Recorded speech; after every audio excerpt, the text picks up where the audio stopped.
কিরে মদন, কি গরম পড়েছে বলতো? একটা করে 3টে এসি লাগিয়ে হচ্ছে না রে। যা গরম পড়েছে, তাই তো। এই গরমে এক কাপ চা দে দেখি। হ্যাঁ দাদা, নিন চা নিন। আহ, এই গরমের দিনে গরম গরম চা না রাখিয়ে আর কি মন ভরে মদন। তা মদন, এবছর জোড়া ফুলে ভোটটা হচ্ছে একদম তো? একদম একদম এবছর তো তৃণমূল আবারও থাকছে। একদম একদম ঠিক বলেছেন, একদম দাদা। আপনারা তো সবাই জানেন, তাই না? কিরে মদন, আমাদের ভুলে গেলি? হ্যাঁ, পদ্ম ফুলে ভোটটা তো এবার হতে হবে। হ্যাঁ, সে তো বটেই। বিজেপি অনেক কিছুই করছে, হ্যাঁ। পদ্মফুলও অনেক কিছুই করছে, সে তো অবশ্যই অবশ্যই। আমি তো একদম আরে হ্যাঁ, পদ্মফুল অনেক কিছুই করছে।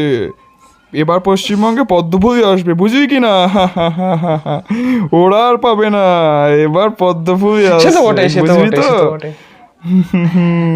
আমরাই জিতবো একদম এবার, একদম। আমরাই জিতবো, কোনো চিন্তা নেই তোর। এই মদন, তুই ওর তালে তালে দিচ্ছিস নাকি রে? না না, তালে দিচ্ছি না। না, তুই দিচ্ছি দিচ্ছিস না, তালে উনিও তালে বলছেন, দিচ্ছিস। আমি তাই বলছি না বলছি যে জোড়াফুল হ্যাঁ, সে জিতবে? তো বটেই। হ্যাঁ? দিদি অনেক কিছু করছে। কোথায় দিদি দিদি তো কি অনেক কিছু করেছে রে? করছে, তাই না? সব কিছু করছে না? দাদাই করছে। করছে হ্যাঁ, তো। সব কিছু দাদা করছে, দিদি কিচ্ছু করছে না। আরে মদন, লালদের ভুলে গেলি নাকি? হ্যাঁ, সে তো বটে, সে তো বটে।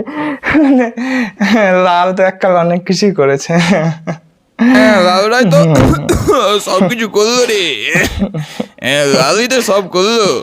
লাল কি এমন করেছে গো? হ্যাঁ, তৃণমূলই তো সব কিছু করলো। জোড়াফুল জিন্দাবাদ। রে, পদ্মফুল জিন্দাবাদ বল, পদ্মফুল জিন্দাবাদ। এবার পদ্মফুল আসবে। পদ্মফুল নয় রে, আবার বাম আসবে। কাজ করুন আবার- আপনারা, বাড়ি গিয়ে আবার ঝগড়া করুন। লালরাই আসবে রে। চায়ের দোকানে এসে ঝগড়া, ভাগ।